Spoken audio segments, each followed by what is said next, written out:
Hello friends, అందరూ సంతోషంగా ఉన్నారా? జాయ్ ఎడ్యుకేటర్స్కి మీకు స్వాగతం. మరి ఈరోజు మనం ఈఎస్ఐసి నుంచి వచ్చిన నోటిఫికేషన్ చూద్దాం.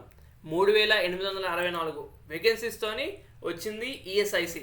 మరి మనకి న్యూ ఇయర్లోని మంచిగా ఇచ్చిన ఒక జాబ్ నోటిఫికేషన్ ఏంటంటే ఇది చెప్పచ్చు. సో మనం ఏం చేయాలి, ఎలా చేయాలి, యూడీసీకి కానీ ఎంటీఎస్ కానీ స్టెనోకి కానీ ఎలా ప్రిపేర్ అవ్వాలి, ఏం చేయాలో చూద్దాం. సో బేసికల్గా ఇక్కడ మీకు ఒక ఓవర్వ్యూ ఇస్తున్నాను. ఇక్కడ ఈ ఓవర్వ్యూ ఏంటంటే బేసికల్గా మీరు ఎంప్లాయీస్ స్టేట్ ఇన్సూరెన్స్ కోఆపరేషన్ అనే వెబ్సైట్కి వెళ్ళామనుకో, మీకు ఒకటి కాదు అన్ని స్టేట్ నుంచి వస్తాయి. సో నేను ఒక తెలంగాణ తీసాను నోటిఫికేషన్. ఈ తెలంగాణ మీరు పెట్టుకోవచ్చు. ఓకే, తెలంగాణ ఓపెన్ చేసుకుంటే మీకు ఇలా వస్తుంది ఒక వెబ్ పేజ్. తెలంగాణ కాదు, నాకు ఆంధ్రప్రదేశ్ కావాలంటే ఆంధ్రప్రదేశ్ వస్తుంది. నాకు ఆంధ్రప్రదేశ్ కాదు, గుజరాత్ కావాలంటే గుజరాత్. ఎందుకంటే ఒక్కొక్క స్టేట్లో ఒక్కొక్క వేకెన్సీస్ పడ్డాయి. కొన్ని స్టేట్లో తక్కువ, కొన్ని స్టేట్లో ఎక్కువ. అయితే మనకి యూడీసీ ఒకటి, స్టెనో ఒకటి, ఎంటీఎస్ ఒకటి. ఓకే, ఈ 3 కేటగిరీస్లోనే అనేక పోస్టులు పడ్డాయి. మనకి యూడీసీ ఇక్కడ చూసినట్లయితే మనకి 25 పోస్టులు పడ్డాయి. స్టెనో అయితే 4, ఎంటీఎస్ అయితే 43. ఓకే, సో ఒకటి చూసుకోండి, రియలీ ఇంపార్టెంట్.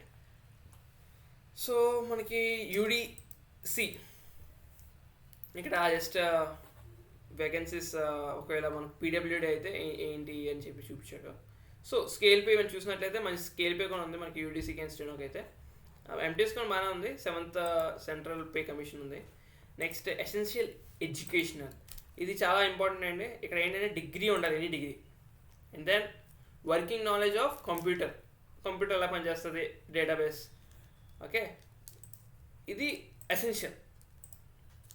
ఓకే, స్టెనో అయితే ఇది ఇంపార్టెంట్ చూడండి. స్టెనోకి అయితే 12th క్లాస్ ఉండాలి. 12th క్లాస్తో పాటు మీకు 10 minutesలో 80 words per minute కొట్టాలన్నమాట. అంటే పర్ మినిట్ 80 words, అలాగే 10 minutes కొట్టాలి. ఇక్కడ ఇవన్నీ ఉంటే మనం చూసుకోండి. మీకు ఒక టైపింగ్ వస్తుంది, దీనికి వెళ్ళండి, లేకపోతే వద్దు.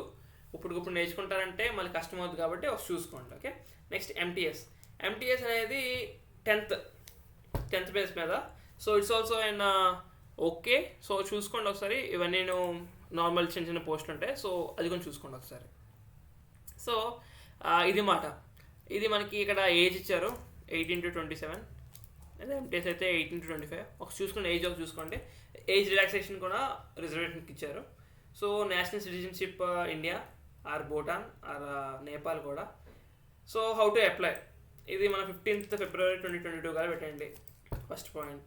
ఇక్కడ మనం ఫోటోగ్రఫీ గురించి చూసాం, ఫోటోగ్రాఫ్ బాగా పెట్టుకోండి, సైన్. ఓకే, ఇవన్నీ చూసుకోండి ఒకసారి. నేను లింక్ పెట్టాను, ఒకసారి అది అప్లై చేసినప్పుడు ఒకసారి చూసుకోండి. ఓకే, ఈ రిజిస్ట్రేషన్ అనేది ఇక్కడ వెబ్సైట్కి వెళ్తే మీరు ఇలాగ apply online for recruitment the post of UDC or steno or MTS అని నొక్కితే అక్కడికి వెళ్తాం, మనం రిజిస్టర్ చేసుకుంటాం. సో మనకి ఆల్ కేటగిరీస్కి అయితే 500 రూపాయలు. ఎస్సీ ఎస్టీ అమ్మాయిలకి అయితే SC ST or any female candidates కానీ వాళ్ళకి 250 రూపీస్. ఓకే, నెక్స్ట్ ఇవన్నీ మనకు తెలిసిందే. సో ఇక్కడ మేము చూడండి ఒకసారి, హ్యాండ్ రైటింగ్తో మనం రాసి అది మీరు స్కాన్ చేసి అది కూడా పెట్టాలి. లెఫ్ట్ థంబ్ ఇంప్రెషన్ కూడా కొత్తగా ఉంది, చూడండి ఒకసారి. సిగ్నేచర్ మీద ఎప్పుడు పెట్టేదే కాబట్టి ఒకసారి చూసుకోండి. 10 to 20 KB, ఇది 20 to 50, ఇది 50 to 100 మరి రాయాలి కదా. Okay, next centre of examinations. ఇక్కడ మనకి టీఏడిఏ ఎవరు, సో చూసుకోండి. మన సెంటర్ విశాఖపట్నంలో ఉంటే మీరు విశాఖపట్నం, ఆంధ్రప్రదేశ్లో ఎక్కడ ఉంటే అక్కడ ఉన్నాయో చూసుకోండి ఒకసారి. కాల్ లెటర్లు ఇస్తారంట, అది స్కీమ్. ఇది బేసికల్గా ఎస్ఎస్సి, మీరు ఎప్పుడైతే ఎస్ఎస్సి రాసి ఉంటే సేమ్ ఎస్ఎస్సిజిఎల్ కానీ సిహెచ్ఎస్ఎల్ అట్లా ఉంటుంది exam. General intelligence and reasoning, general awareness, English comprehension, ఇది ప్రిలిమినరీ. ఇది సెలెక్ట్ అయిపోతే మీరు ఇలా మెయిన్స్కి వెళ్తారనమాట. ఓకే, మెయిన్స్లో కూడా సేమే, అయితే కొంచెం మార్కులు పెరుగుతాయి అంతే. ఇక్కడ 25 జస్ట్ ఏమవుతుందంటే మనకి 50K అయిపోతాయి. ఓకే, మీరు ఏం లేదు ఇక్కడ ఎలాగంటే షార్ట్ లిస్ట్ ఎలా చేస్తారంటే 1:2 అనమాట. అంటే ఒక పోస్ట్కి 10 మంది చేస్తాడు. సో 10 మంది రాసినప్పుడు ఇక్కడ మళ్ళీ మెయిన్ ఎగ్జామినేషన్లోనే వీళ్ళు మార్కులు ఫైనలైజ్ చేస్తారు. థర్డ్ దాంట్లో ఏంటంటే ఇది మళ్ళీ క్వాలిఫైయింగే. ఓకే, ఒక 2 PowerPoint PPTలు చేయాలి. అండ్ దెన్ టైపింగ్ చేయాలి ఎంఎస్ వర్డ్ మీద. Okay, and preparation of MS Excel. ఒక ఫార్ములా ఇస్తారు, ఒకవేళ పర్సంటేజ్లో చేయడం కానీ, ఓకే, పర్సంటేజ్ ఫార్ములా కానీ, యావరేజెస్ కానీ, ఓకే, లేకపోతే ర్యాంకింగ్ అంటే ఒకవేళ సెషన్లో నేను మార్కులు వచ్చారు అదే అడగచ్చు. ఓకే, సో ఈ మూడు ఒక చూసుకోండి. మీకు నిజంగా మెయిన్స్ కొట్టగలను నేను బాగా చేస్తున్నాను అనుకుంటే అప్పుడు దీనికి వెళ్ళండి.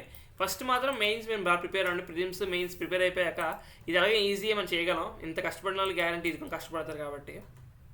50 marks 30 minutes, half an hour exam అయిపోద్ది, డోంట్ వరీ.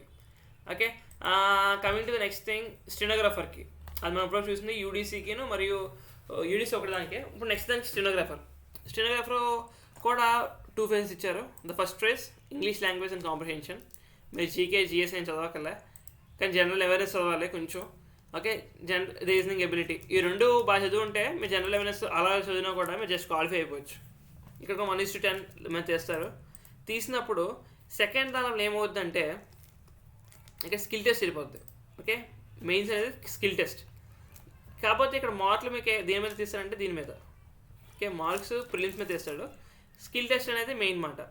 ఇక్కడ ఎలాగంటే మీ డైరెక్ట్ ఇంకా English 50 minutes 70 minutes, Hindi 65 minutes 90 minutes, అలా అంటే పీడబ్ల్యూడీకి అయితే అలా లేదంటే టైం డ్యూరేషన్ ఇస్తాడు. దీని మీద మనం 10 minutes చెప్పాం కదా, 80 words per minute అని.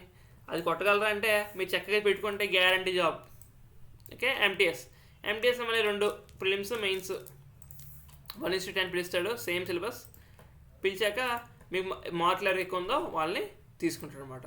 ఓకే, ఇదేనప్పుడు ఓన్లీ మెయిన్స్లోనే, ఇది ప్రిలిమ్స్ అనేది ఓన్లీ క్వాలిఫైయింగ్. ఓకే, సో అదేనండి. సో మేము వీడియోస్ పెడుతుంటాం, జస్ట్ చూడండి. This all for this notification. Thank you for watching and do like, share and subscribe. Thank you.